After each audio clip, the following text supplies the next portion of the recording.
Hello students, welcome to the third lecture of inflammation.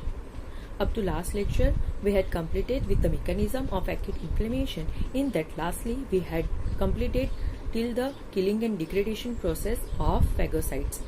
Now today we are continuing with the dispersal of microorganisms.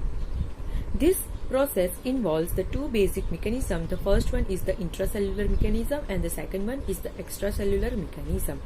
In the first intracellular mechanism, it includes mainly oxidative and non-oxidative pathways. And in extracellular mechanism, mainly this involves the granules and immune mechanism. Firstly, we will be starting with the intracellular mechanism.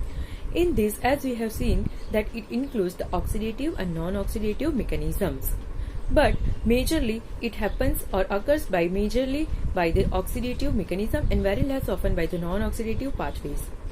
The oxidative mechanism again happens by the two mechanisms, that is by the oxygen free radicals and another is by lysosomal granules. So firstly, we will be seeing the intracellular oxidative mechanism or oxidative bactericidal mechanism with the help of oxygen free radicals. Here, as oxygen free radicals are there will be the production of reactive oxygen metabolites will be there, like superoxide, hydrogen peroxide, superhydroxy molecule, hydroxy ion or halide molecules. Okay. Here, for these all, activated phagocytic leukocyte requires NADPH oxidase for the production of superoxides. These superoxides which present in the cell membrane get reduced to the superoxides and these superoxides or hydrogen peroxide will give to the microorganism killing.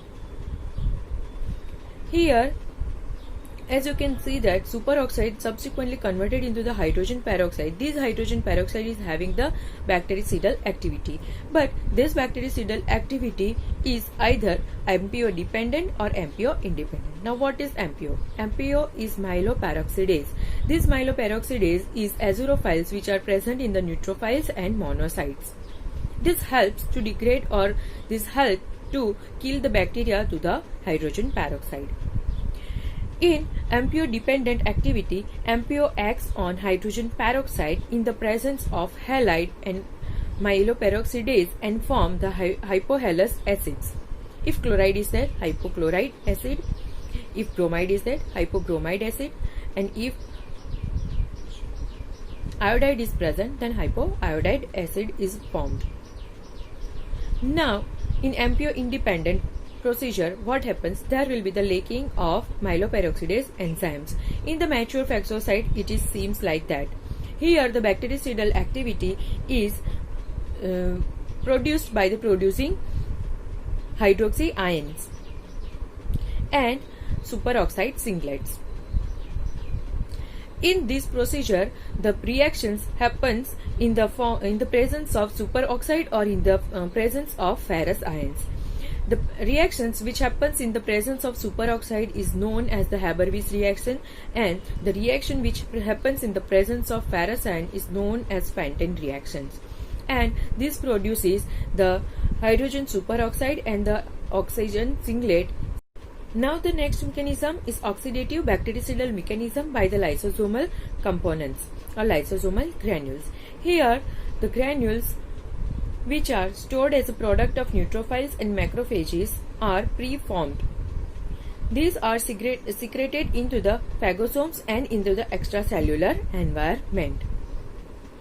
And these will be releasing some of the enzymes which will be giving the killing and degradation procedures.